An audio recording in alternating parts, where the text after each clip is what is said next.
Alléluia. Hosanna à toi, Seigneur. Merci, Père de gloire. Nous te bénissons, nous te glorifions.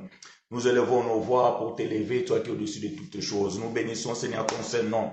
Nous disons merci pour ta bonté, pour ta fidélité. Merci pour la grâce que tu nous donnes. Merci pour renouveler, Seigneur, Papa, ta bonté envers nous. Merci, Père de gloire, parce que tu nous relèves. Malgré, Seigneur, parce que tout ce que nous pouvons connaître, malgré la souffrance, malgré, Père de gloire, Papa, les perturbations, malgré tout, l'Éternel Dieu, tu as fait grâce. Et ce matin, tu nous as accordé le souffle de vie. Nous te sommes reconnaissants. Nous te bénissons infiniment, Père de gloire. Nous te bénissons infiniment, Dieu de gloire. Au-dessus de toi, il y a qui ta couronne de gloire. Voilà pourquoi nous te bénissons, nous t'adorons, nous t'élevons. Et nous disons, reçois la louange, reçois l'adoration, Père Saint, car nul n'est comparable à toi. Merci pour ta bonté. Merci pour cette belle journée. Merci pour la grâce que tu nous donnes. Seigneur, je te prie et je te glorifie. Afin que, Seigneur, ta main puissante élève tous ceux qui sont fatigués, que ta main puissante relève, ta droite, l'Éternel Dieu, c'est une force, relève ceux qui sont malades, relève ceux qui sont fatigués, console ceux qui pleurent, car l'Éternel Dieu, toi tu es le consolateur par l'excellent. Nous bénissons ton Seigneur, nous t'élèvons, toi qui es au-dessus de toutes choses, que la gloire, Seigneur, tu reviens, au nom puissant de Christ ressuscité. Amen. Gloire à toi, Seigneur, gloire à toi, l'Éternel Dieu, merci encore une fois et infiniment. Shalom, bien mes frères et sœurs, shalom peuple de Dieu, shalom les élus, shalom les fidèles, shalom les amateurs de la bonne parole. Nous vous saluons tous au nom de notre Seigneur Jésus-Christ, le ressuscité. Seigneur, il est merveilleux, il t'a concédé le souffle de vie ce matin. C'est pas tout simplement, bien-aimé, pour que tu te réjouisses dans ta manière, mais c'est aussi une des sujets de l'adoration et être reconnaissant à celui qui nous a fait grâce. Bien-aimés, ce matin, encore une fois, nous allons exhorter, nous allons enseigner, nous allons parler. Voilà pourquoi, bien-aimés, partagez la vidéo, informez ceux qui dorment encore et réveillez aussi, Seigneur, ceux-là qui dorment encore. Voilà, bien-aimés, le thème de ce matin, tel qui est affiché, les trafiquants de la parole. Les trafiquants de la parole. Frères et sœurs, voyez-vous, les jours se succèdent, les mois se succèdent, les années se succèdent, et nous constatons que les mêmes choses reviennent, les mêmes pratiques continuent, et telles que la Bible nous apprend qu'il n'y a rien de nouveau sous le soleil. Voilà pourquoi ce qui a été, c'est ce qui est, c'est ce qui sera. Et de cela, bien-aimés, nous ne pouvons pas non plus se taire.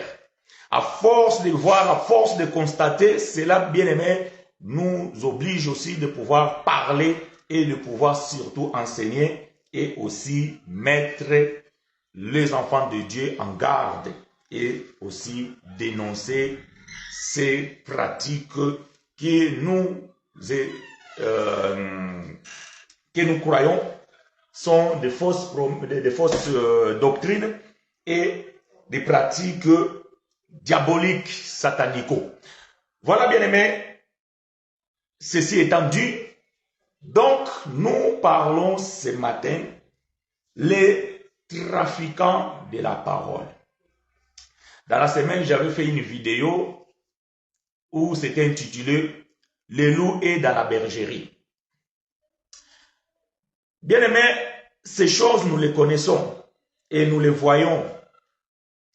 Malheureusement, il y a beaucoup de nos bien-aimés qui sont encore dans l'ignorance, qui sont encore dans ces bêtises.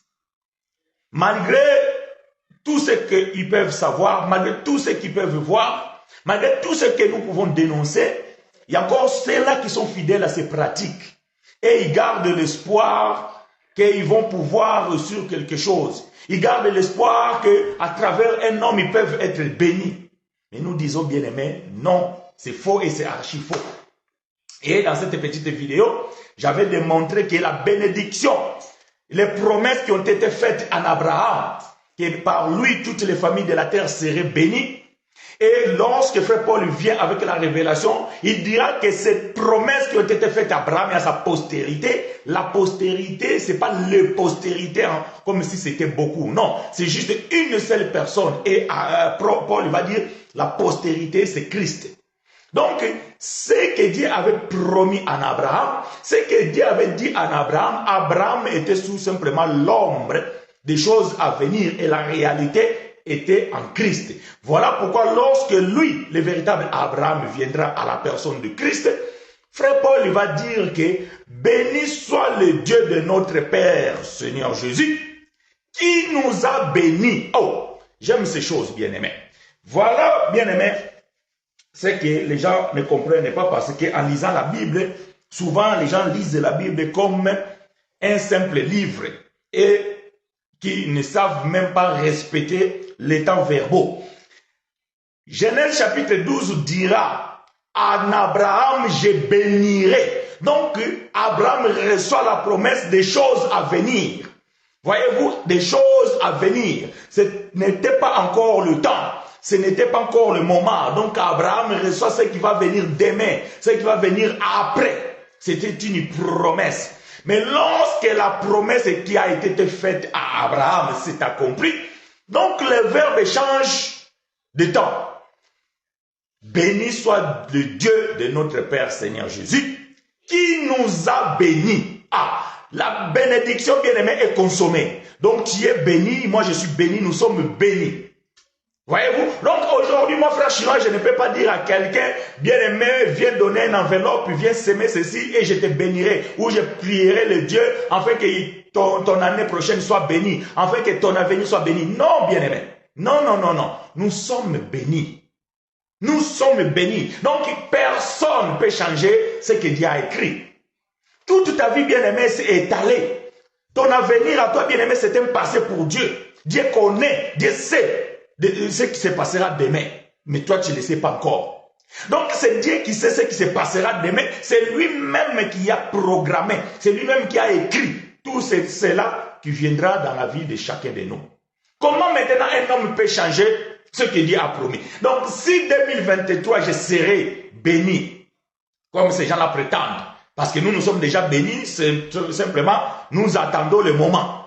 Si en 2023, je vais me marier, si en 2023, je vais acheter une maison, si en 2023, je vais voyager, ça c'est déjà écrit. Donc, qu'un homme prie, qu'un homme prophétise, et que je donne la dîme, ou que je donne le prophétique, cela ne changera rien à ce que l'Éternel avait déjà écrit. Comment vous devez donner l'argent à quelqu'un? Pourquoi donner l'argent à quelqu'un? Pourquoi donner l'argent à un homme de Dieu? Afin qu'il puisse prier pour vous, afin de libérer une bénédiction. Où est-ce que vous avez vu ces choses dans la Bible? Quel est cet apôtre-là qui a pratiqué ces choses? Apôtre Paul? Où est-ce que vous avez vu apôtre Paul faire l'appel des gens et en disant au protocole, distribuez-les des enveloppes? Où est-ce que vous avez vu apôtre Pierre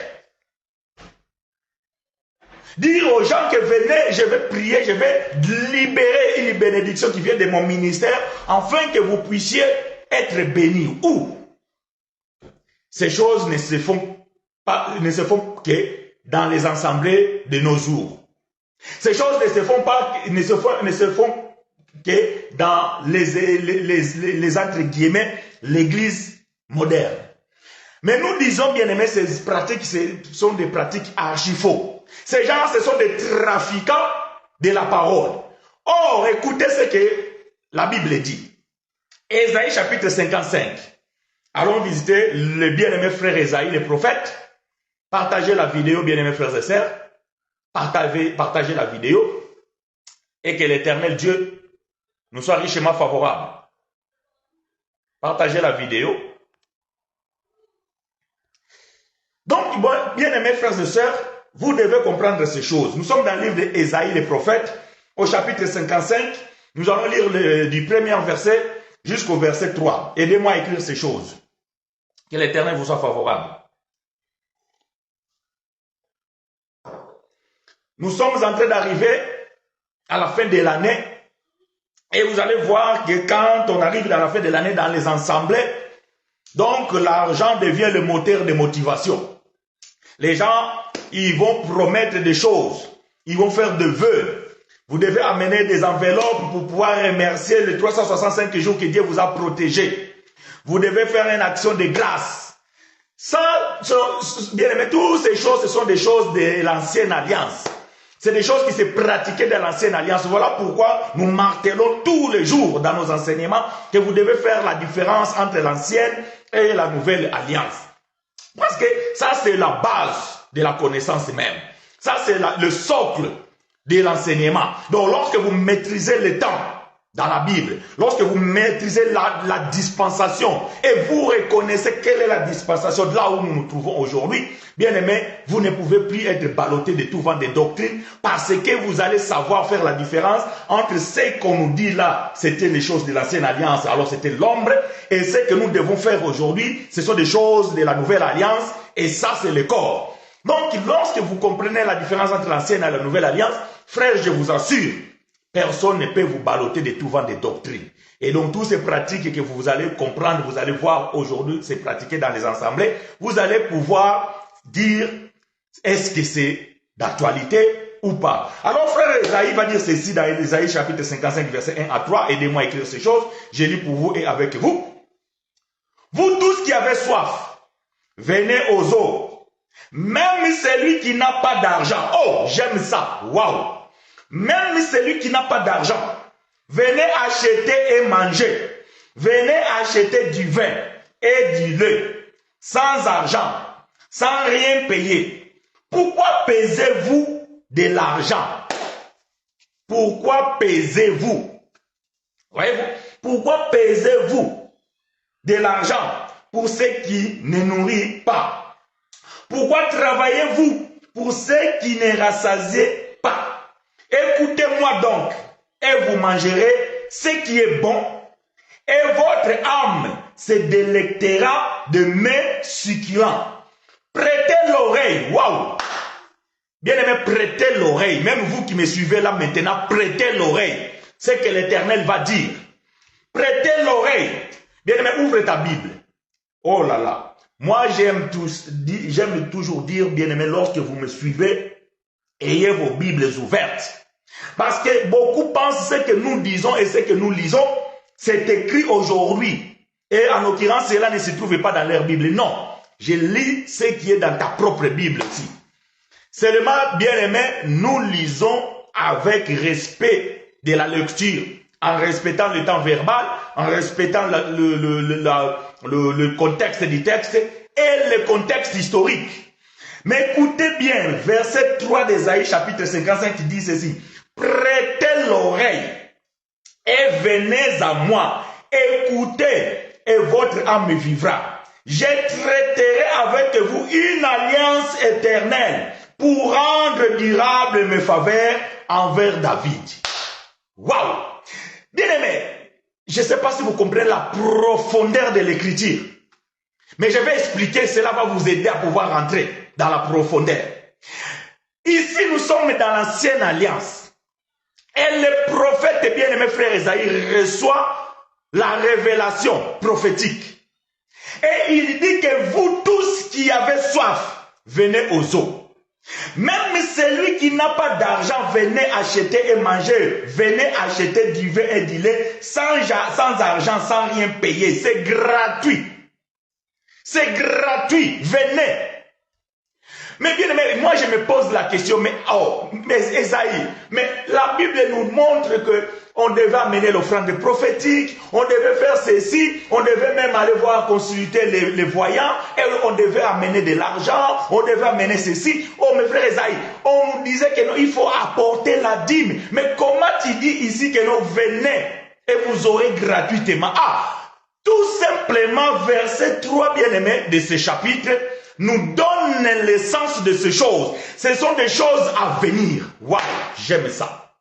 Ce sont des choses à venir. C'est que Esaïe est en train de prophétiser ici, ou bien dis-moi, c'est qu'il prophétisait, parce que Esaïe n'a pas écrit aujourd'hui.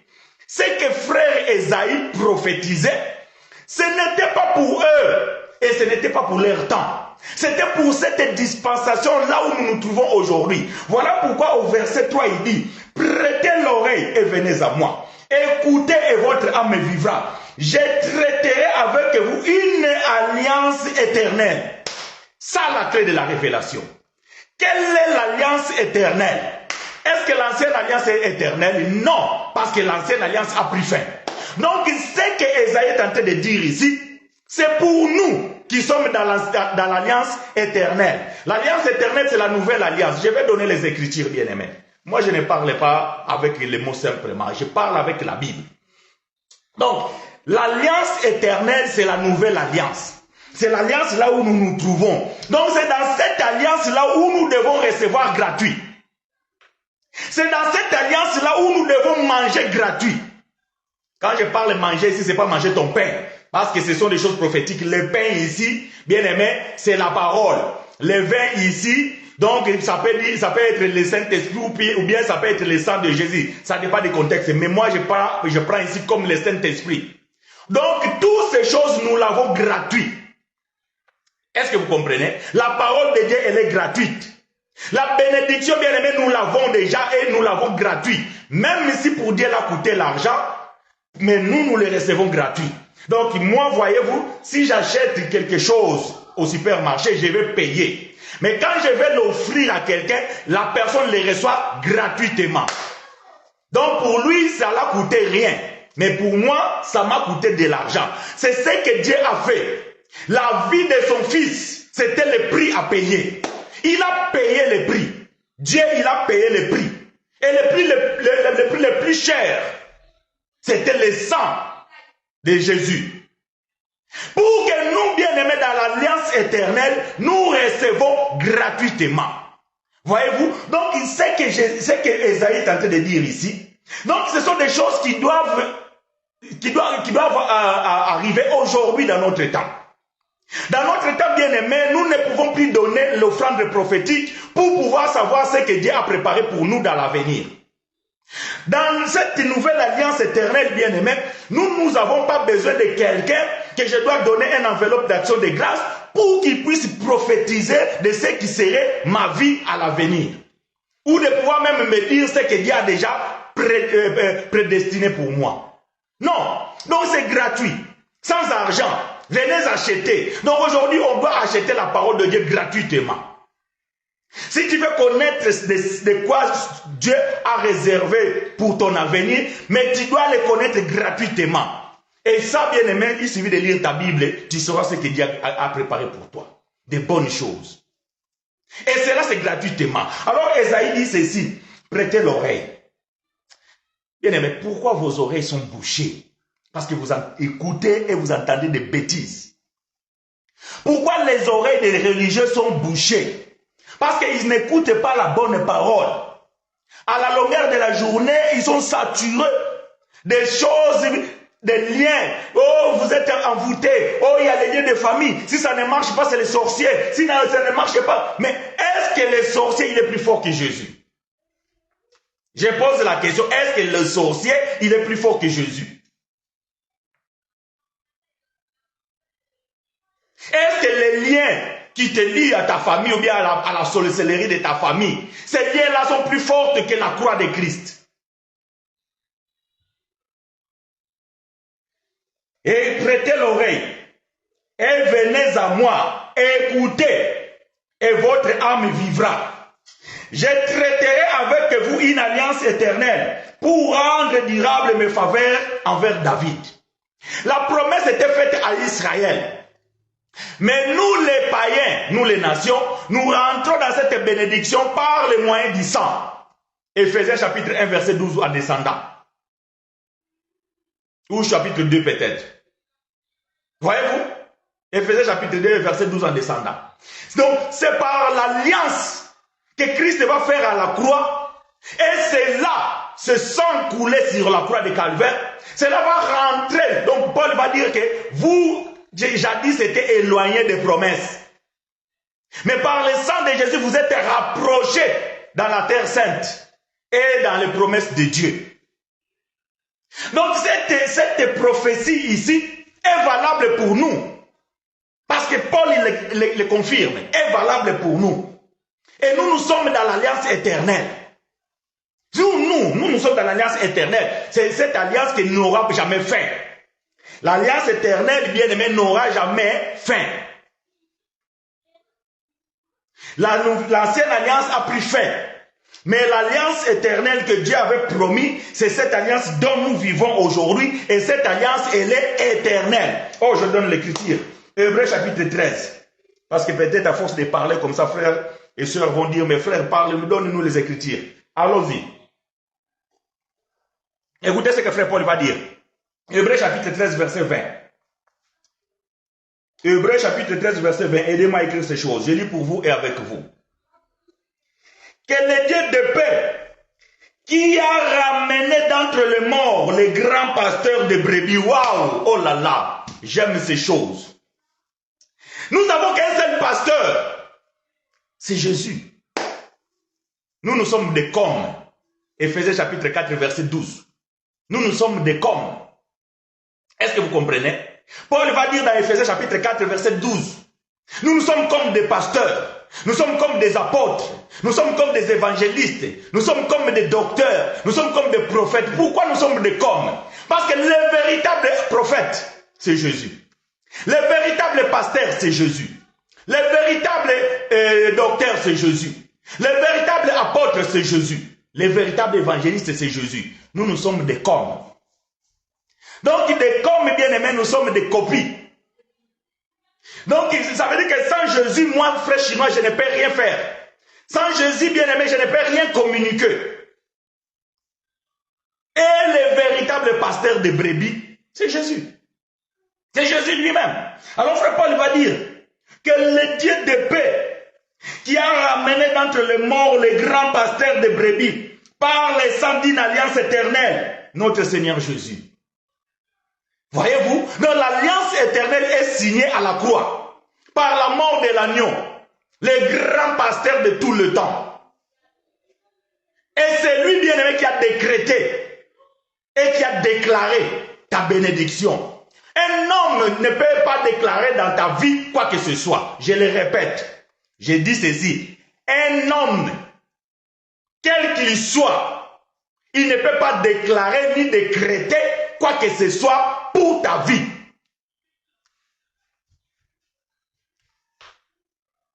Tu n'as besoin de donner à qui que ce soit l'argent pour qu'il puisse parler de ton avenir.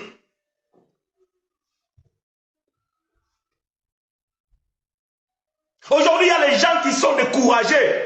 Je décrète, je déclare. Mais tu es qui pour décréter et déclarer? À la base de quoi? C'est lui qui a décrété, c'est lui qui a déclaré. Tout a été accompli. C'était qui? Le grand pasteur de tout le temps, à la croix. Lorsqu'il a ouvert ses bras, il a décrété et il a déclaré. Tout a été accompli. Il n'a rien laissé, bien-aimé, au hasard. Il n'a rien laissé. Et il n'a rien oublié, ça je t'assure.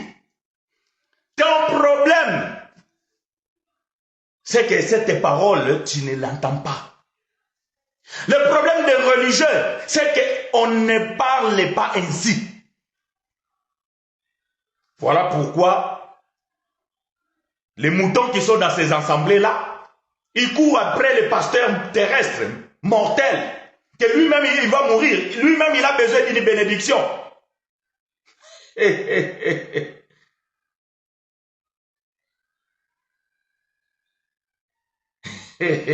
Merci Sœur Lemo, que Dieu te soit favorable. Nous travaillons. Pour survenir à besoin de ma famille, je travaille. Donc, bien aimé, vous devez comprendre que dans l'alliance éternelle, dans cette alliance-là où nous nous retrouvons, nous devons venir acheter gratuitement. Nous devons venir manger gratuitement. Nous devons être guéris gratuitement. Nous devons être, je ne sais pas, sauvés de l'accident ou je ne sais pas, gratuitement. Rien d'autre. Vous avez reçu gratuitement, donné gratuitement. Où sort cette histoire-là des enveloppes?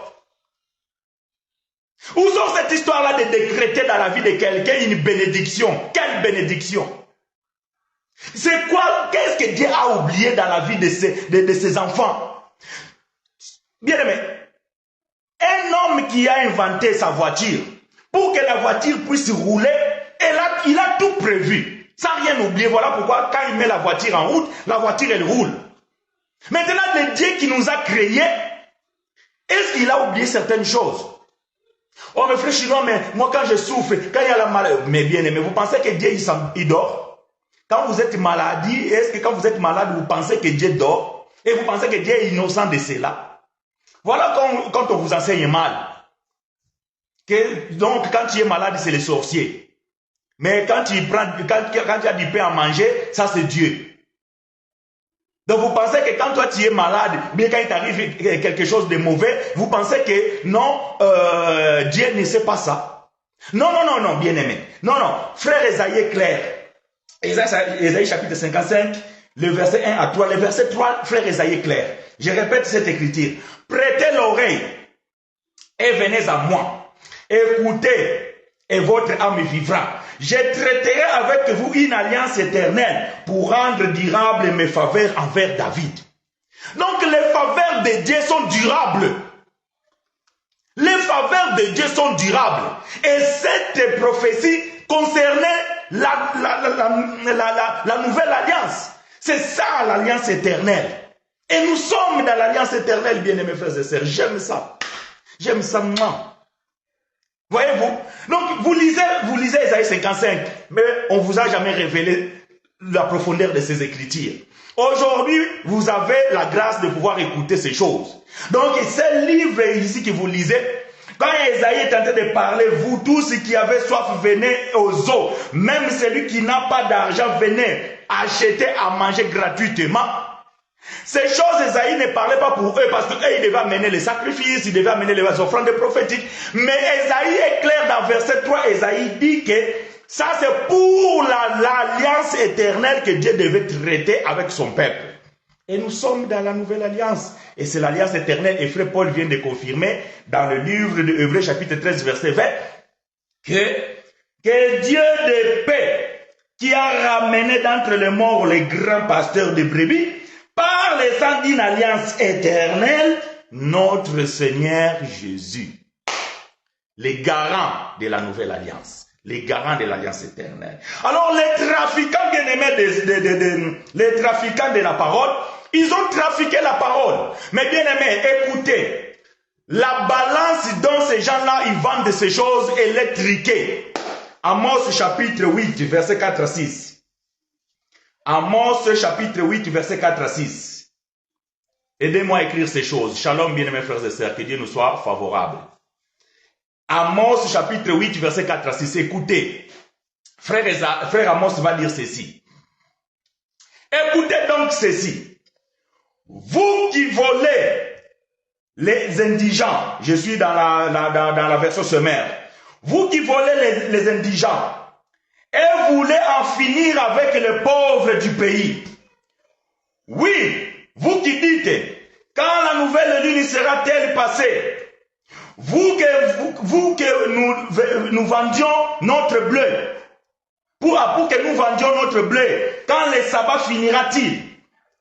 Pour que nous ouvrions nos magasins de grains, nous diminuerons la mesure, nous en augmenterons les prix, en trafiquant les balances, et nous achèterons le pauvre pour de l'argent et l'indigent pour un morceau de pain.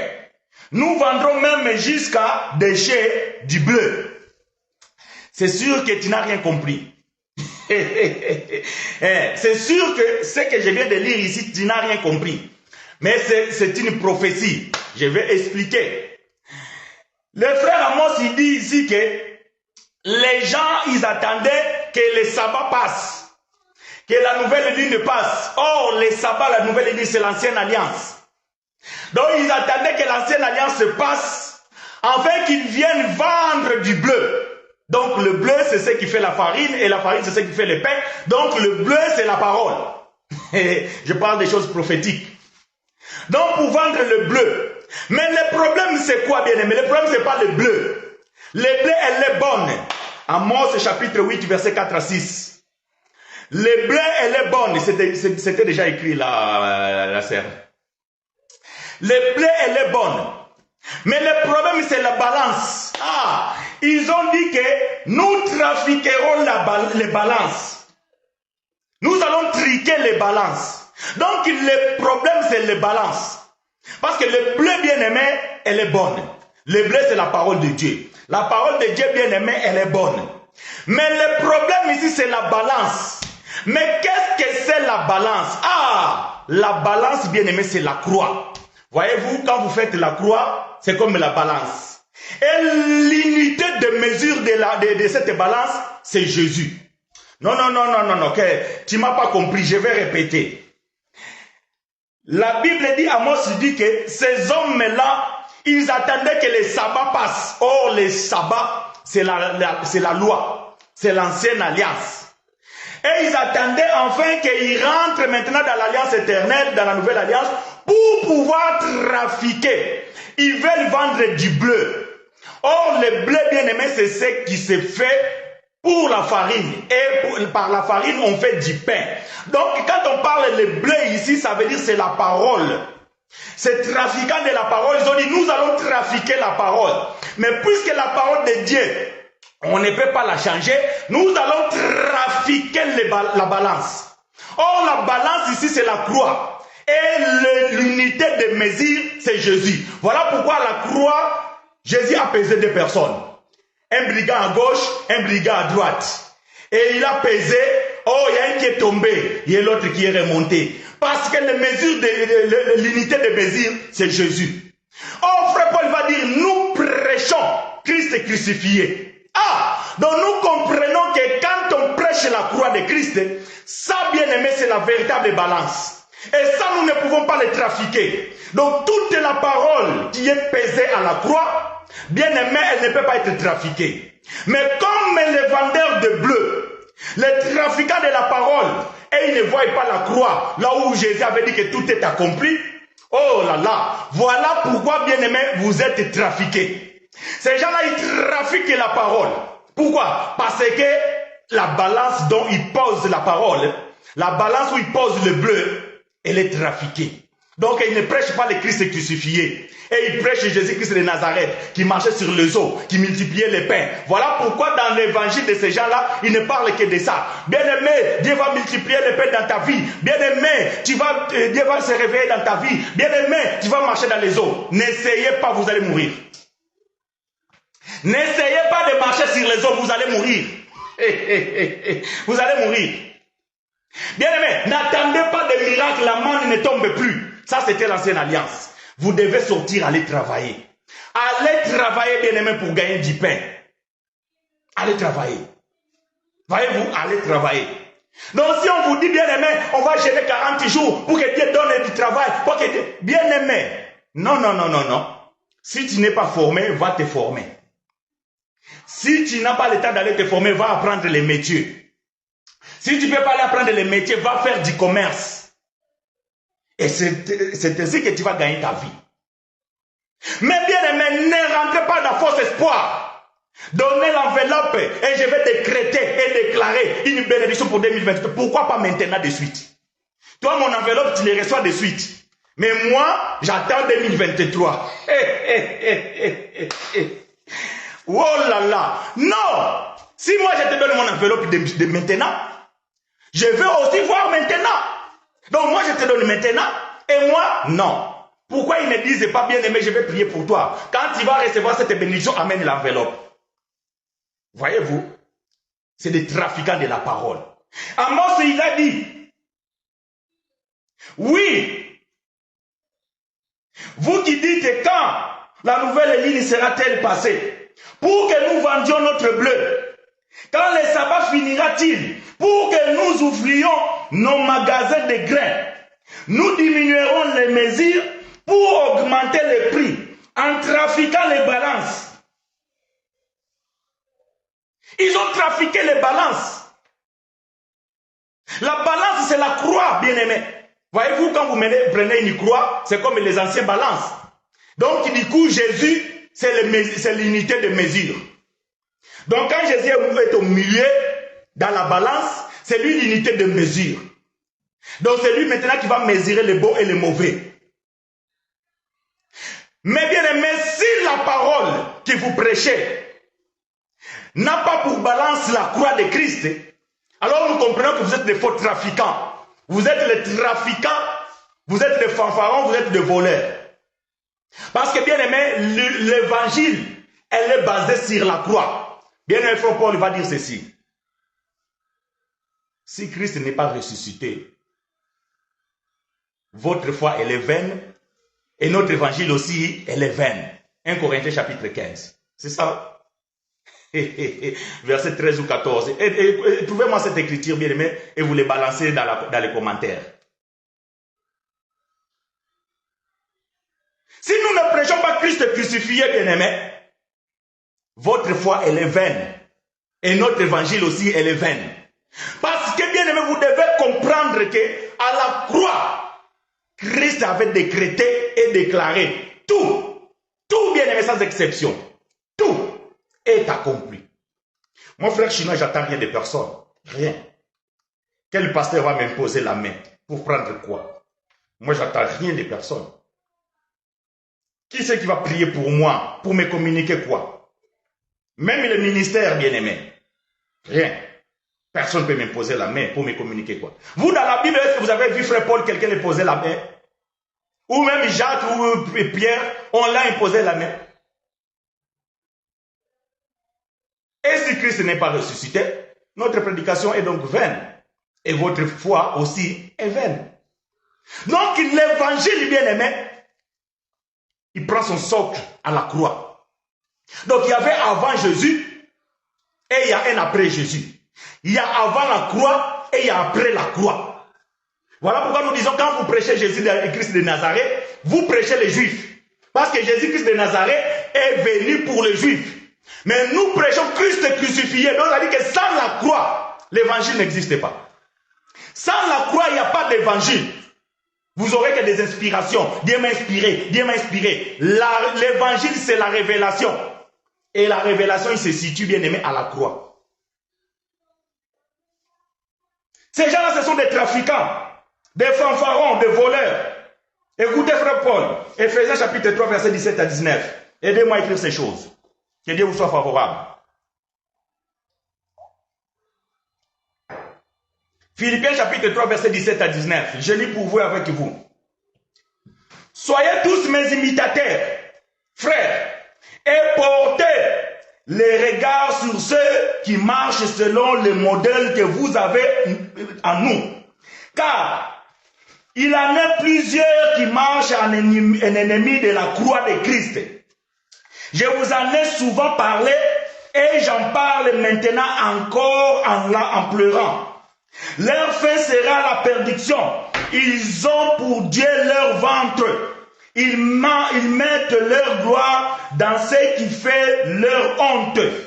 Ils ne pensent qu'aux choses de la terre. Soyez mes imitateurs. Ça, c'est l'homme de la révélation qui parle. Frère Paul. Il dit que nous devons être les imitateurs de lui. Est-ce que ton pasteur là qui te demande de l'argent, il est imitateur de Paul? Parce que tous les imitateurs de Paul ne reçoivent pas l'argent. Ni même un salaire dans l'église. Parce que Paul, il n'a jamais reçu le salaire. Et quand on lui donnait des enveloppes, il amenait dans d'autres assemblées pour aider ceux qui avaient besoin. C'est ce que Paul faisait. Voilà pourquoi Paul dit d'être ses imitateurs. Mais il dit qu'il y en a plusieurs. Ah, les trafiquants. Paul dit qu'il y a plusieurs qui marchent en ennemi de la croix. Donc la balance, elle est trafiquée. Et ils n'aiment pas la croix. Parce qu'ils ont leur propre balance. Et leur propre balance, c'est son pasteur. Leur propre balance, donc c'est les prophètes. Leur propre balance, c'est maman bishop. Leur propre balance, c'est maman prophétesse. Donc, ils ont trafiqué la balance. Maintenant, vous devez regarder cet homme-là. Et il faut dire que moi, je décrète et moi, je déclare. Toi, tu décrètes et toi, tu déclares, tu es qui? Toi, tu es qui? Tu te prends pour qui? Donc tu te prends pour la balance. Mais Paul lui dit qu'ils sont les ennemis de la croix. Ils sont les ennemis des véritables balances. Ils sont les ennemis de la croix. Et Paul y ajoute pour dire que je vous en ai souvent parlé. Et j'en parle maintenant encore en pleurant. Waouh! Bien aimé, ça fait mal. Voyez-vous, ça fait mal. Même moi, je vous parle. Peut-être qu'il va dire, mes frères, il est en colère. Oui.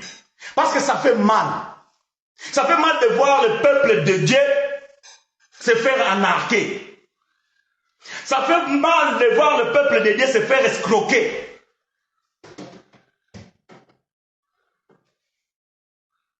Ils diront que Jean-Baptiste a imposé les mains en les baptisant. Eh oui, mais c'est l'ancienne alliance. Jean n'a pas vécu la nouvelle alliance. C'est ce que j'ai dit dans mon introduction. Si vous comprenez la dispensation là où nous sommes, vous allez comprendre ces choses. Jean-Baptiste n'a jamais vécu la nouvelle alliance. Jean-Baptiste n'a jamais connu la nouvelle alliance.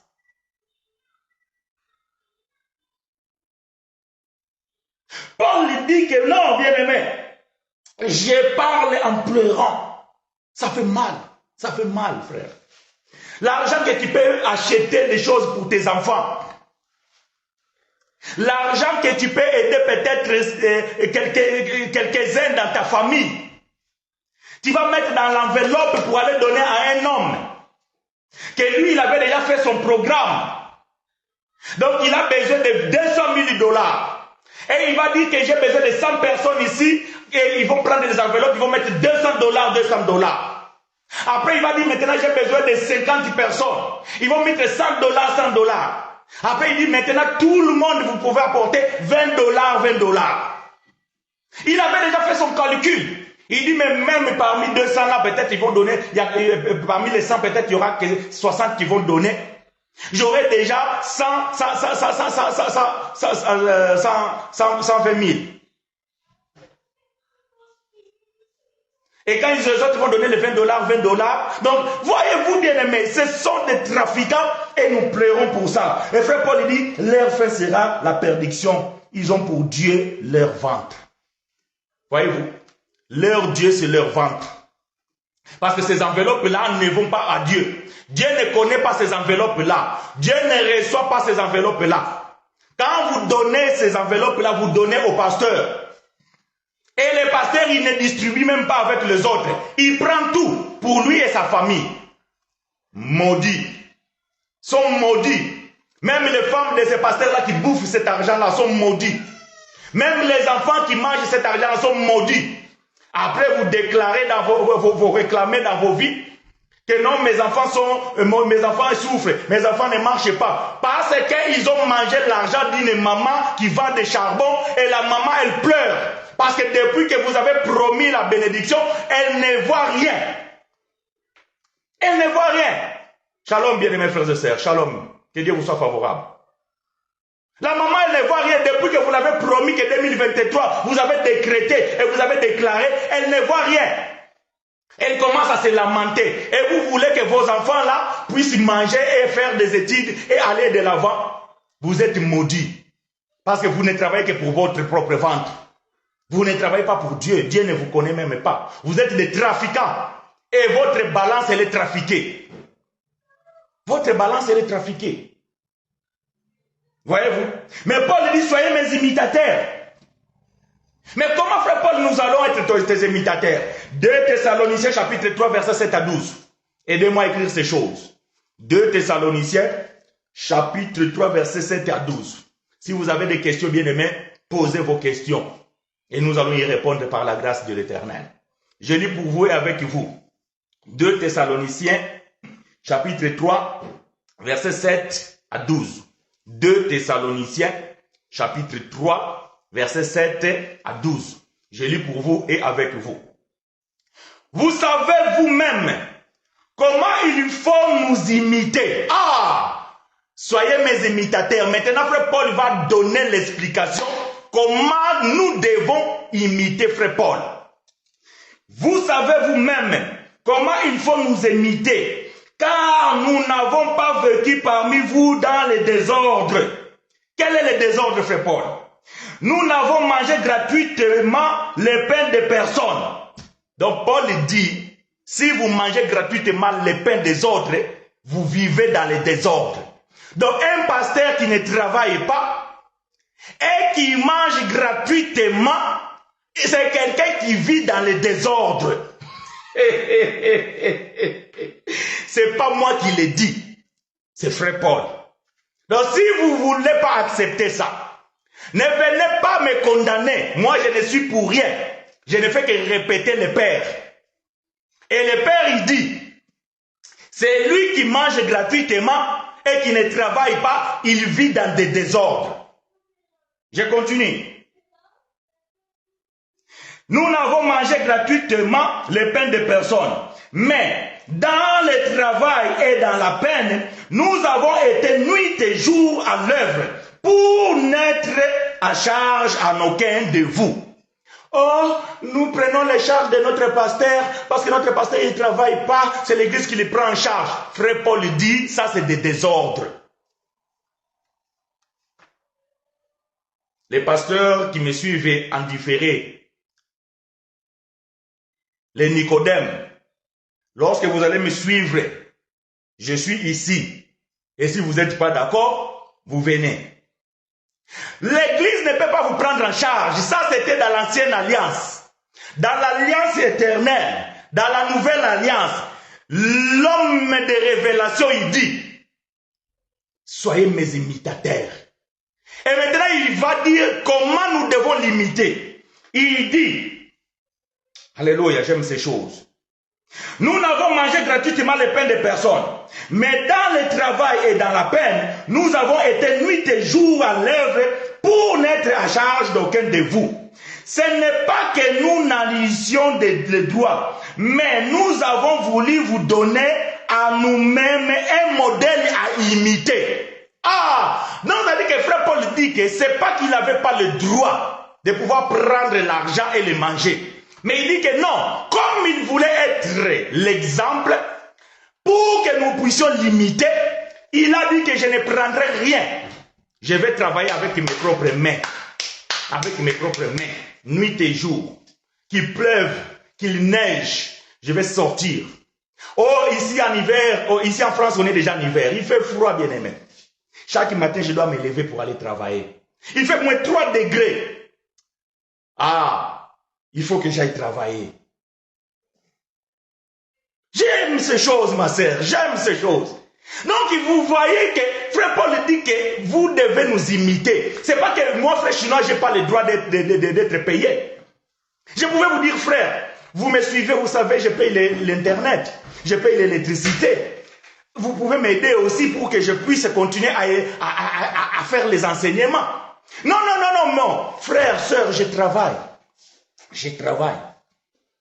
Et en plus de mon travail, je dois aussi prendre le temps de pouvoir méditer, de pouvoir lire la Bible, de prier, de faire des recherches, afin que chaque dimanche, je puisse apporter les conseils de Dieu. Et vous pensez que c'est facile? Parce que le pasteur, notre pasteur, s'il travaille, il n'aura pas le temps de méditer, comme ça il ne pourra... Alors nous, chaque dimanche on est là. Vous pensez que nous ne travaillons pas? Demandez à ma femme, demandez à mes enfants. Parfois même je travaille beaucoup trop, mes enfants ne sont pas d'accord. Parce que papa tu te reposes pas assez, papa tu travailles trop. Oui, c'est par le sueur de mon front que je gagnerai mon pain. Premier commandement. Frère Paul dit, soyez mes imitateurs.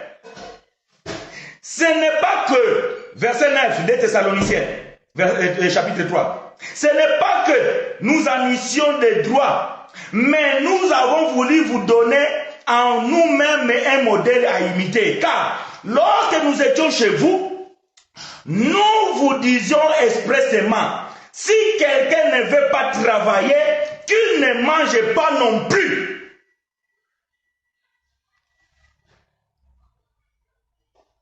C'est sorti. Frère Paul a dit, ah, il a parlé.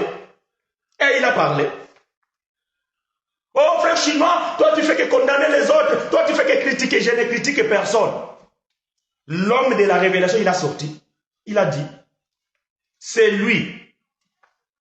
Voyez-vous, c'est lui qui ne veut pas travailler. Il faut qu'il fasse les jeûnes toute la vie. Toute la vie. Jeûne de 1000 ans. S'il doit vivre 50 ans, jeûne de 50 ans. S'il doit vivre 100 ans, jeûne de 100 ans. Parce que comme il ne veut pas travailler, il ne faut pas qu'il mange. S'il mange gratuitement dans une assemblée, c'est des désordres. C'est ce que fait Paul, il dit. Il fait des désordres. Je le redis, ma sœur. C'est lui qui ne veut pas travailler et qui ne mange pas non plus. Et si il ne veut pas travailler, qu'il fasse les jeûnes de 100 ans. Et s'il va vivre 50 ans, qu'il fasse les jeûnes de 50 ans. Et pendant ce temps-là, il ne mange pas parce qu'il ne travaille pas. Verset 11. Nous apprenons cependant qu'il y en a parmi vous, quelques-uns qui vivent dans le désordre, qui ne travaillent pas, mais qui s'occupent de futilité. Ah! C'est quoi les futilités, frère Paul? Moi, je dois rester dans le cabinet pour recevoir les frères et sœurs qui viennent avec des problèmes. Hein? Non, j'ai pas entendu, j'ai pas compris. Pasteur, j'ai pas compris. Qu'est-ce que tu veux de dire? Non, frère, tu vois, moi je travaille dans l'église. Quel est ton boulot? Je reçois les frères et sœurs qui viennent avec leurs préoccupations. Venez à moi, vous tous qui êtes fatigués, et je vous donnerai du repos. Oh, c'est toi? Ah, mais je ne savais pas. Moi, je ne savais pas. Moi, je pensais que c'était Jésus qui a fait cet appel. En fait, c'est toi, pasteur. Non, arrêtez des bêtises. Arrêtez des bêtises. Moi, je suis là quand les frères viennent avec des problèmes. Donc, toi, tu es devenu qui? Et toi, tes problèmes, tu les amènes à qui? À qui, toi, tu t'adresses quand tu as des problèmes? Oh non, toi, tu es le pasteur, tu n'as jamais de problème. Mon œil. Mon œil. Non, tu dois aller travailler. Être pasteur, bien aimé, c'est un ministère. C'est une fonction. Moi, je suis un apôtre. Mais je travaille pour gagner du pain, pour m'acheter des choses, je dois travailler. Je dois travailler. Maintenant, toi, tu dis que non, tu es là jour et nuit. Quand les frères ils ont des problèmes, c'est toi qui soulages les problèmes des frères. Non. Venez à moi. Certains pasteurs sont sincèrement dans l'erreur. Il leur manque de la connaissance. Que Dieu te soit favorable, mon mari. Voyez-vous, bien aimé? Non, tu dois sortir et aller travailler. Et frère Paul il dit que ça, ce sont des occupations de futilité. Nous apprenons cependant qu'il y a parmi vous quelques-uns qui vivent dans le désordre, qui ne travaillent pas, mais qui s'occupent de futilité. Je dois prier pour les malades. Je dois prier pour les gens qui ont des problèmes. Non. Il est assis à la droite du Père et il intercède pour nous. Même toi, pasteur, c'est Jésus qui intercède pour toi. Même toi, apôtre, c'est Jésus qui intercède pour toi. Maintenant, toi, tu es là, tu fais quoi? Oh, j'intercède pour les frères, j'intercède pour les maladies. Et toi, quand tu es malade, qui c'est qui intercède pour toi? Oh, c'est l'église qui intercède. Ah, mais l'église qui intercède pour toi, ils font quoi? Ils travaillent. Donc, toi aussi, tu dois aller travailler. Parce que nous avons qu'un seul intercesseur auprès du Père. C'est Jésus-Christ. Il intercède pour nous tous.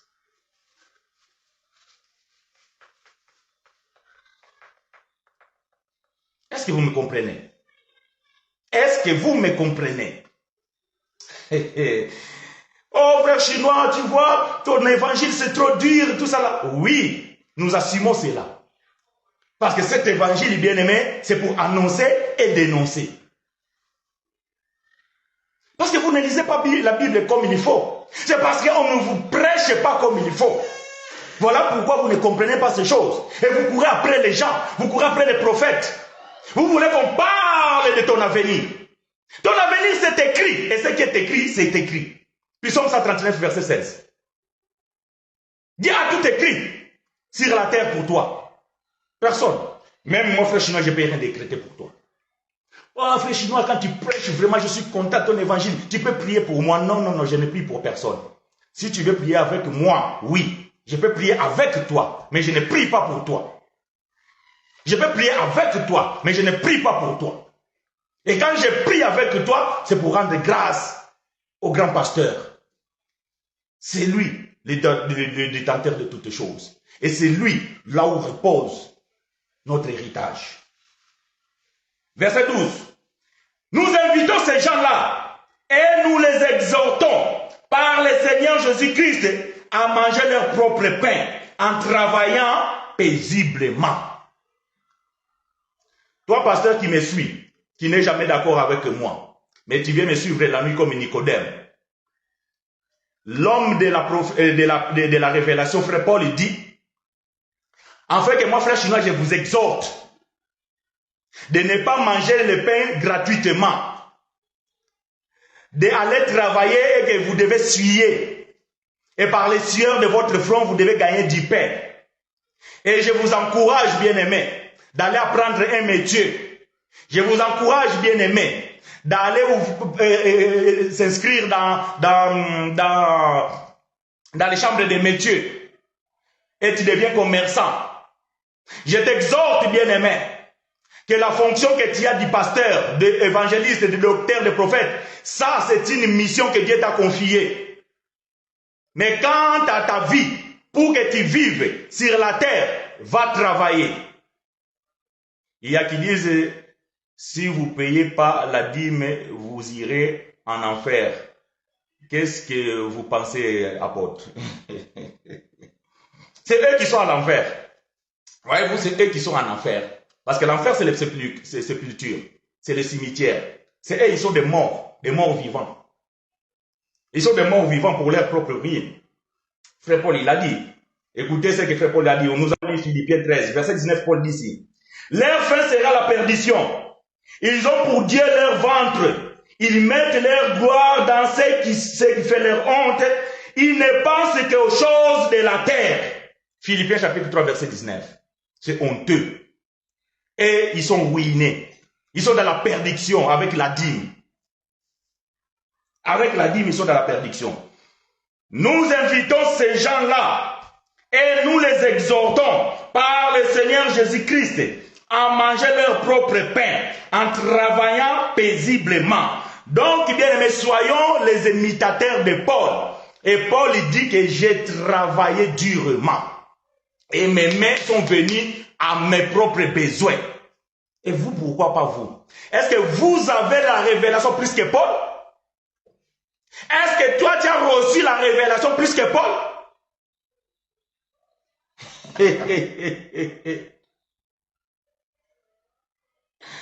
Que la gloire de Dieu soit, que la gloire soit rendue à Dieu.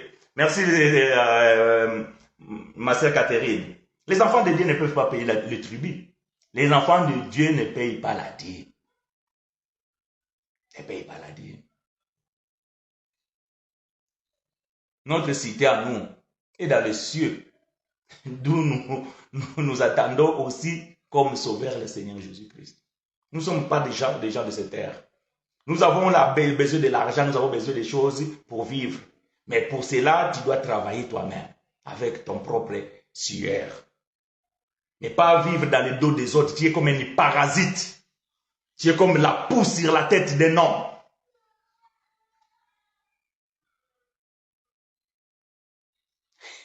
Ils sont champions dans les décrets, dans la vie des fidèles. Ça, c'est une bêtise. Bien aimé, c'est des bêtises. Les seuls qui a décrété et qui a déclaré, c'est le grand pasteur à la croix. Il a dit, tout est accompli. Et cette parole, bien aimée, elle est éternelle. Elle est éternelle. Et je peux t'assurer, bien aimé, il n'a rien oublié. Rien. Bien aimé, je vais lire, pour mettre point virgule, ces textes, bien aimé, quand je les lis, je pleure. Je pleure parce que c'est plein d'émotions. C'est un texte bien aimé, j'aime pas trop les lire, mais quand je suis appelé à lire ces textes, il y a un sentiment qui monte en moi. Et en fait, je me mets à ce moment-là, lorsque l'apôtre écrivait ces choses. Et c'est plein d'émotions. Et lisez avec moi ça, Actes des Apôtres, chapitre 20. Lisez avec moi attentivement, ouvre ta Bible, bien-aimé. Que ce soit en portugais, en français, en anglais, en lingala, peu importe. Mais je t'en prie, ne m'écoute pas. Je veux que tu ouvres ta Bible et que tu rentres dans les textes et pour que tu comprennes ce que je vais dire, ou bien ce que je vais lire. Mais leurs bandimi, ils sont toujours fidèles de leur pasteur malgré leur connaître. Faute de connaissance, mon peuple périt. Si les pasteurs ne parlent pas la vérité, vous pensez que les brebis ou bien les fidèles, ils vont faire quoi? Ils vont suivre comme des moutons, ce que les pasteurs disent. Et comme les fidèles, donc, ils sont mal enseignés, donc le pasteur a lu la Bible, c'est écrit dans la Bible. Nous disons tout ce qui est écrit dans la Bible, c'est vrai. Mais tout ce qui est dans la Bible, ce n'est pas pour nous. Tout ce qui est dans la Bible, ce n'est pas pour l'actualité. Et c'est là que nous appelons les fausses vérités. Donc, c'est une fausse vérité. Pourquoi? C'est vrai parce que c'est écrit. Mais elle devient fausse lorsque vous voulez appliquer. La dîme, c'est dans la Bible, nous disons oui. L'offrande prophétique, c'est dans la Bible, nous disons oui. Mais est-ce que c'est pour la nouvelle alliance? Nous disons non.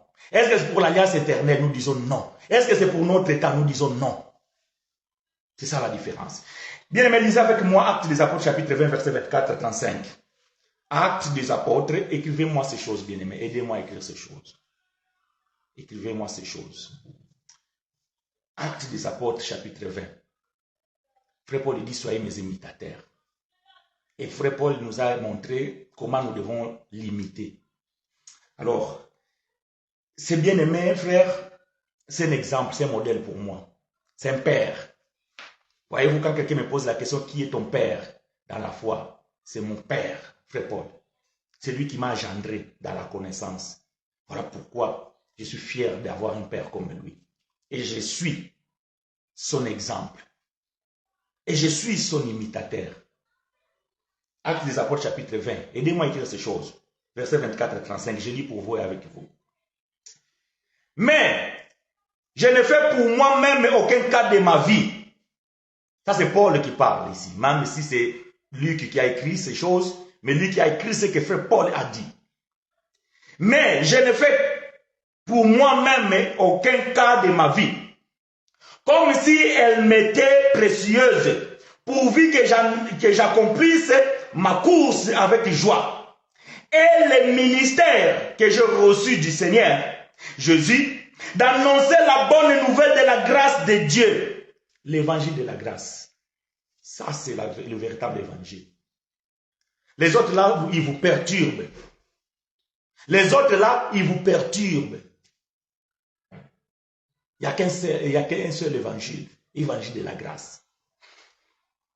Paul dit, et le ministère que j'ai reçu du Seigneur Jésus, pas pour annoncer l'évangile de Moïse, pas pour annoncer la loi de Moïse, pas pour annoncer les choses de l'ancienne alliance, non, d'annoncer la bonne nouvelle de la grâce de Dieu. Et maintenant, voici, je sais que vous ne verrez plus mon visage, vous tous au milieu desquels j'ai passé en prêchant le royaume de Dieu. Bien aimé, c'est là où je sens mal. Je me suis mis à la place de ces frères-là, qui ont reçu cette lettre. Et quand ils lisaient l'émotion qui submergeait leur pensée ou bien leur tête. Un homme comme Paul qui vous écrit en vous disant que vous ne me le verrez plus parce que bientôt je vais mourir. Nous aimerions que cet homme vive éternellement. Nous aimerions que cet homme continue à nous prêcher. Nous aimerions de tels hommes comme Frère Paul. Il continue. Mais bien aimé, il est appelé à tout homme de mourir.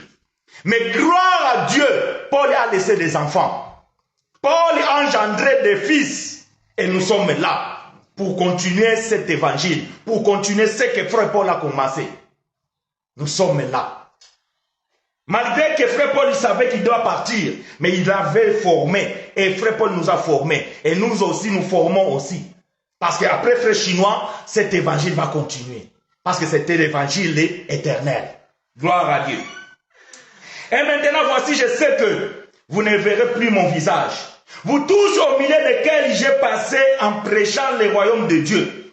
C'est pourquoi je vous déclare aujourd'hui que je suis pur du sang de vous tous. Car je vous ai annoncé tous ces conseils de Dieu sans rien cacher. Prenez donc garde à vous-même et à tous les troupeaux sur lesquels le Saint-Esprit vous a établi évêques. Paul parle ici à nous, les évêques. Paul parle à nous, les dirigeants. Paul parle à nous, les ministres, de veiller pour les troupeaux. Nous, frères, nous devons veiller. Moi, je frère chinois, je dois veiller pour les troupeaux de Jésus. Voilà pourquoi nous alertons. Voilà pourquoi nous dénonçons. Voilà pourquoi, bien aimés, nous disons à tous ces fanfarons,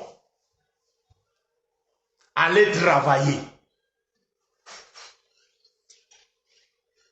Prenez donc garde à vous-même et à tous les troupeaux sur lesquels le Saint-Esprit vous a établi évêque, pour paître l'église du Seigneur, qu'il s'est acquis par son propre sang. Je sais qu'il s'introduira parmi vous, après mon départ, des loups cruels, qui n'épargneront pas les troupeaux. Waouh! Les loups sont dans la bergerie, mon frère, ma soeur. Les loups sont entrés dans la bergerie. Et ils vont manger les brebis, sans pitié, cruellement. Et comme ces gens sont des moutons, ils ne verront pas les dangers venir. Ils ne verront pas les loups venir. Et ils vont se faire manger la dîme, les offrandes prophétiques, les actions de grâce. Ils vont vous manger, et gratuitement. Et quand vous allez vous réveiller, c'est trop tard. Le loup, il est parti. Il vous a mené tout. Mais frère Paul, il dit, prenez donc garde. Il nous a mis en garde. Nous devons veiller. Et je veille. Je sais qu'ils introduiront parmi vous, après mon départ, des loups cruels, qui n'épargneront pas les troupeaux, et qu'il s'élèvera du milieu de vous des hommes qui n'enseigneront de choses pernicieuses pour entraîner les disciples après eux. Vous êtes des fans. Vous êtes des fans. Notre pasteur, notre bishop, papa prophète, daddy, mamie. Des fans. Vous êtes devenus des fanatiques. Et vous êtes entraînés par ces femmes, par ces hommes. Vous les suivez derrière comme des moutons. Sans pourtant pouvoir discerner que vous êtes dans la perdition. Vous êtes des aveugles conduits par des aveugles. Et vous êtes là derrière. Et quand on dénonce vos pasteurs, vous venez ici commencer à commenter, à dire frère, vous êtes méchants. Vous disiez, mais attendez, vous voulez quoi? Qu'on applaudisse après tout ce que nous voyons? C'est ça que vous voulez? Non, pas du tout. Nous allons dénoncer. Verset 31. Veillez donc. Vous souvenez que durant 3 ans, je n'ai cessé nuit et jour d'exhorter avec larmes chacun de vous. Et maintenant, je vous recommande à Dieu et à la parole de sa grâce. Je vous recommande à Dieu et à la parole de la grâce. Frères, ces ministres de la parole de Jésus-Christ se disent que ces versets confirment qu'on est obligé de leur donner les offrandes et les dîmes. 1 Timothée chapitre 5 verset 18. Car l'Écriture dit tu n'amuseras point le bœuf quand il foule les grains. Oui. Voyez-vous, Paul fait une métaphore. J'explique l'écriture que la sœur Ina elle a écrit, même si ça a défilé, vous l'avez sur l'écran. Paul fait référence à la loi de Moïse, parce que c'est Moïse qui avait dit cela. Donc, museler, ça veut dire se fermer. Voyez-vous, quand vous voyez les chiens avec des muselures là, sur la bouche, c'est ça. C'est-à-dire qu'on ne ferme pas la bouche du bœuf lorsqu'il est en train de fouler les graines, c'est-à-dire lorsqu'il cultive. Donc, ils se prennent pour de bœufs, parce que le bœuf dans la Bible, donc, c'est un serviteur. Mais c'est que les gens oublient que le livre de Timothée, il y a beaucoup de rudiments. Moi, j'ai toujours conseillé aux gens de lire 1er et 2e Timothée pour comprendre que Paul était dans son évolution. Donc, quand vous lisez le 1er Timothée, vous allez voir que Paul parle de beaucoup de rudiments. Quand vous lisez le 2e Timothée, Paul, il y a un changement. Mais peu importe, c'est tout simplement, bien aimé, vous n'avez rien compris. Ces versets-là ne vous en donnent pas le droit de pouvoir manger et faire ce que vous voulez. Non. Je vais expliquer une chose. Et je veux vraiment qu'on soit clair. Un ami m'avait dit un jour, il ne faut pas toucher à mon daddy. Donc, je vais être clair. Un homme de Dieu, peu importe, hein, qui prêche l'évangile, même s'il prêche bien ou il prêche mal, tout ça, là, peu importe, qui prêche l'évangile. Si vous êtes touché à pouvoir l'aider, si vous êtes touché à pouvoir l'acheter une chemise ou un costume, si vous êtes même touché à pouvoir lui donner une enveloppe et vous mettez quelque chose dedans, frère, vous faites une bonne chose. Vous accomplissez une bonne œuvre. Là-dessus, nous n'avons pas de problème. Mais, si lui, il vous demande, si lui, il vous oblige, ça nous le disons non. Frère Paul, qui écrit ces choses, lui-même il dit, il a reçu de l'argent dans les autres assemblées qu'on l'a donné à lui, Paul. Il n'a rien demandé, mais puisqu'il a travaillé, on lui a donné. Mais comme Paul, il savait qu'il travaille lui-même et qu'il n'avait pas besoin de cet argent, qu'est-ce que Paul faisait? Il prenait cet argent et il allait visiter les églises, là où il y avait la nécessité, et il distribuait ce qu'on lui donnait dans les autres églises. Est-ce que c'est ce qui se passe dans vos pasteurs? Est-ce que c'est ce qui se passe avec les pasteurs dans la religion? Est-ce que c'est ce qui se passe avec les pasteurs dans les églises de réveil? Non. L'obligation de pouvoir donner. Quelqu'un qui fait l'appel de 100 personnes et il dit au protocole de donner des enveloppes et il donne même les prix. Où est la libéralité? Frère Paul, quand il parle de ces choses, il parle de la libéralité. Donc prendre le texte de Timothée que la sœur Ina a dit et que ce pasteur il profite sur cela, c'est mal compris. C'est mal compris. Parce que même le bœuf, il n'oblige pas qu'on puisse les laisser qu'ils mangent. Ils mangent ce qu'ils trouvent. Ce qui rentre dans les paniers, c'est pour l'agriculteur. Donc si un homme de Dieu, on lui donne quelque chose, parce que la personne s'est sentie dans son cœur de pouvoir offrir. Amen. Galates 6:6. Là-dessus, nous n'avons pas de problème. Mais personne ne peut pas vous obliger. La dîme, c'était obligatoire. C'était obligatoire. Et quand vous pratiquez la dîme aujourd'hui, c'est aussi obligatoire. Donc ça, nous disons non. Nous disons non. Donc, prendre ce texte-là et le tordre de sens, c'est pour votre propre ruine. C'est ce que frère Pierre a dit. Ce que frère Paul a écrit, il y a des choses difficiles à comprendre, dont les gens mal affermis et ignorants tordent de sens. C'est comme ces pasteurs-là, et ils sont des ignorants, et ils sont mal affermis, et ils ne maîtrisent pas frère Paul. Et quand ils vont toucher les écritures de Paul, comme ils n'ont pas l'ADN de Paul, ils vont tordre le sens de ce que Paul a écrit. Est-ce que Paul dit à Timothée que tu es obligé de demander de l'argent? Non. Je continue. Nous sommes dans Actes des Apôtres chapitre 20. Verset 29, je sais qu'ils introduiront parmi vous, après mon départ, des loups cruels, qui n'épargneront pas les troupeaux, et qu'il s'élèvera au milieu de vous des hommes qui n'enseigneront que des choses pernicieuses pour entraîner disciples après eux. Veillez donc, vous souvenant que durant 3 ans, je n'ai cessé nuit et jour exhorté avec larmes chacun de vous. Et maintenant, je vous recommande à Dieu et à la parole de la grâce, à celui qui peut édifier et donner l'héritage avec tous les sanctifiés. Écoutez bien maintenant. Je n'ai désiré ni argent, ni l'or, ni les vêtements de personne.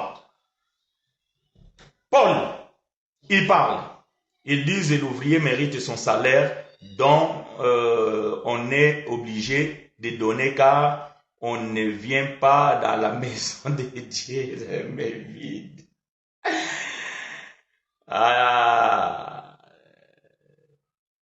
L'ouvrier mérite son salaire. Vous avez reçu gratuitement, donné gratuitement. Ça c'est écrit où? Dans la Bible. L'ouvrier mérite son salaire. C'est écrit où? Dans la Bible. Maintenant, quel est le contexte? Matthieu chapitre 10, quand Jésus envoie les disciples, il va dire quoi? Ne prenez pas les habits, ne prenez ça, machin, tout ça. Là où vous allez, si vous rentrez quelque part, on vous reçoit, rentrez et mangez ce qu'on vous donne. Est-ce qu'il a dit que vous devez demander? Non. Jésus n'a pas dit que quand vous rentrez, vous demandez. Mais il faut bien lire. Je n'ai pas le temps de lire. Je vous donne des références. C'est Matthieu chapitre 10. Quand Jésus a envoyé les disciples, donc vous lisez la suite. D'ailleurs, il les a envoyés où? En Israël. Et il dit que partout là où vous allez rentrer, si on vous donne une enveloppe, vous le recevez. Si on vous donne du pain, vous le mangez. Si on vous donne de l'eau, vous le buvez. Est-ce que Jésus a dit que non? Vous devez demander? Non.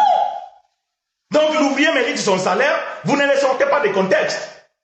Quand Jésus dit cela, ça veut dire que vous serez nourris. Mais ces gens-là, ils étaient où? Dans l'ancienne alliance. Parce que dans la nouvelle alliance, Esaïe avait prophétisé, venez et achetez, c'est gratuit. Ça c'était pour l'alliance éternelle. Vous avez reçu gratuitement, vous devez donner gratuitement. Et frère Paul, il a appliqué ça avec beaucoup de précision. Matthieu chapitre 10, verset 9. Ne prenez ni l'or, ni argent, ni monnaie dans vos ceintures. Ni sac pour... bon, ça défile. Mais comme il dit la parole de Dieu, donnez librement. Voilà, c'est ça la libéralité. Jésus n'a jamais dit d'obliger quoi que ce soit. Ça, c'est la libéralité. Donnez librement. Ne demandez pas. Il n'a pas dit aux disciples, demandez. Demandez des enveloppes. Demandez ceci. Non.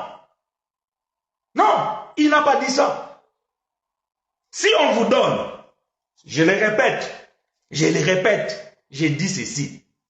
Si quelqu'un, même vous qui me suivez, vous pensez que non, il y a un homme de Dieu et que vous sentez dans votre cœur de pouvoir le soutenir, de pouvoir lui donner quelque chose, faites-le. C'est une bonne chose. Mais si un jour, mon frère chinois, je vous appelle en catimini, oh ma soeur, mon frère, tu as l'habitude de me suivre, tu dois donner ta dîme, tu dois donner, ne le faites pas. Et ça c'est valable pour quiconque. Ne le faites pas. Il faut la libéralité. Il faut que vous-même, vous vous sentez que non, je dois donner. Avec la libéralité. Et vous donnez 1 euro, vous donnez 2 euros, vous donnez 1000 euros, vous donnez 100 euros, vous donnez 1 million d'euros. Ça, c'est votre problème. Vous les donnez librement. Mais personne ne vous oblige. Je dois finir ces choses.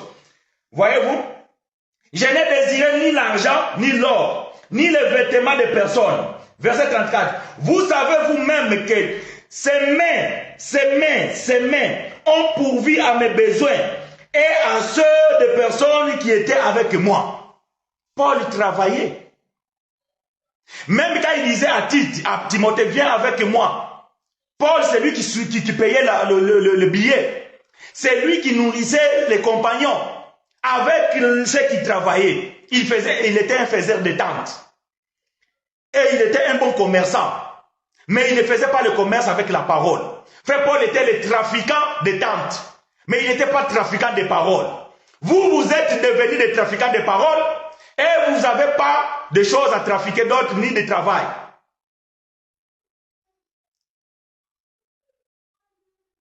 Est-ce que vous comprenez? Paul dit que mes mains ont travaillé. Vous savez vous-même que ces mains ont pourvu à mes besoins et à ceux de personnes qui étaient avec moi. Verset 35. Je vous ai montré, voyez-vous quand il dit que soyez mes imitateurs, je vous ai montré de toute manière que c'est en travaillant ainsi qu'il faut soutenir les faibles et se rappeler les paroles du Seigneur qui a dit lui-même, il a plus de bonheur à donner qu'à recevoir. Voyez même cette écriture ici, il est tordu de sens. Les gens ils pensent ici que non, c'est les fidèles qui doivent avoir le bonheur de donner. Non, c'est les serviteurs. Parce que Paul ici exhorte les serviteurs, exhorte les ministres. Que nous les ministres, moi j'ai le bonheur de vous donner l'évangile. Voyez-vous, j'ai le bonheur de vous donner l'évangile, même si vous ne me donnez rien. C'est ça que Paul est en train de dire ici. Il a plus de bonheur à donner qu'à recevoir. Je suis dans la joie quand je vous enseigne comme ça. Je ne suis jamais triste parce que vous ne donnez pas la dîme. Je ne suis jamais triste parce que vous ne me donnez pas des enveloppes. Non, jamais. Je travaille. Je travaille. Tout mon entourage qui me suit, tout mon entourage qui savent, tout mon entourage qui me connaissent, ils savent que je suis un bosseur. Et je travaille dur. Je travaille dur pour survenir à mes besoins et ceux de ma famille. Mais j'ai le bonheur de vous donner l'évangile. J'ai le bonheur lorsque je prêche cet évangile. Je suis fier, orgueilleux. Je m'invente même quand je prêche cet évangile. Et je le fais avec beaucoup d'amour. Sans compter les temps de méditation, de prière, de recherche. Est-ce que vous comprenez? Gloire à Dieu, ma soeur Catherine. Donner, ce n'est pas que l'argent. Moi, je donne, mais je ne donne pas l'argent. Je donne la parole de la vie. J'enseigne le peuple à sortir de l'ignorance. J'ouvre les yeux des aveugles. Voyez-vous, bien-aimés frères et sœurs, celui qui ne veut pas travailler, qu'il ne mange non plus. Les trafiquants de la parole, nous vous exhortons d'aller travailler. Travailler. Vous êtes bénis de Dieu. Dieu vous a donné la force, l'intelligence, la capacité. Allez travailler. Allez travailler. Et vous allez voir, cela va pleurer à Dieu. Et en travaillant, n'oubliez pas non plus d'aider les nécessités. Aider. Vous prenez la dîme, vous êtes devenus des milliardaires, vous êtes devenus des millionnaires. Maintenant, on fait le classement des pasteurs les plus riches d'Afrique. On fait le classement des pasteurs les plus riches du monde. Et vous allez commencer à voir tous ces gens-là qui ont fait des noms. Bishop X, archibishop Y, pasteur M, prophétesse H. Et vous allez voir la liste. Lui, il a autant de millions dans les banques. Là où il tout ça là. Mais dans son entourage, il y a beaucoup de pauvres. Même dans son église, là où il ministre, il y a des gens qui pleurent, qui souffrent. Il y a des mamans qui font souffrir des enfants malades, qui ont besoin de l'argent pour aller se faire opérer en Europe, aux États-Unis, ou bien dans d'autres pays du monde. Et le pasteur, il se réjouit avec sa famille. Et la maman, il vient les voir, il dit, maman, on va prier Dieu. Non, ce n'est pas une question de prière. Il a besoin de l'argent pour qu'on perd son fils. Il a besoin de l'argent pour qu'il y aille dans un pays développé pour son traitement. Il a besoin d'argent pour pouvoir commencer un petit commerce. Il a besoin d'argent pour pouvoir commencer quelque chose. Il a beaucoup besoin d'argent pour payer les minervales de ses enfants. Il n'a pas besoin de prière, pasteur. Vous prenez tout spirituellement. La personne vient vous expliquer que j'ai un problème physique. J'ai faim. Oh, j'ai pas l'argent pour payer les loyers. Et vous lui dites, nous allons prier. Et vous pensez que Dieu va envoyer un corbeau? Vous pensez que Dieu va envoyer un corbeau? Alors que dans ton compte de banque là, tu as des millions. Tu ne peux pas rentrer dans ta maison et faire un chèque. Tu ne peux pas rentrer dans ton coffre-fort et sortir un billet de $100 et donner à ces bien-aimés là. Et vous lui dites que nous allons prier.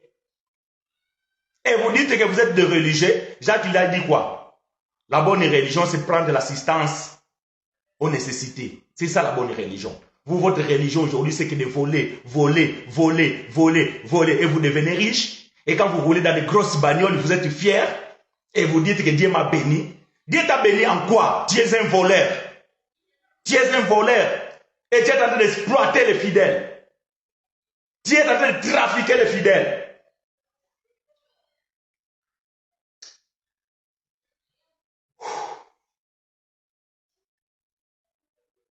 Que Dieu nous vienne en aide. Je vais mettre point virgule en lisant Romains, chapitre 16, versets 17 et 18. Après, je vais vous laisser. Romains, chapitre 16, versets 17 à 18. Je lis pour vous et avec vous. Je vous exhorte, frères, à prendre garde à ceux qui causent des divisions et des scandales au préjudice de l'enseignement que vous avez reçu. Éloignez-vous d'eux, car de tels hommes ne servent point Christ notre Seigneur, mais leur propre ventre, et par des paroles douces et flatteuses, ils séduisent le cœur des simples.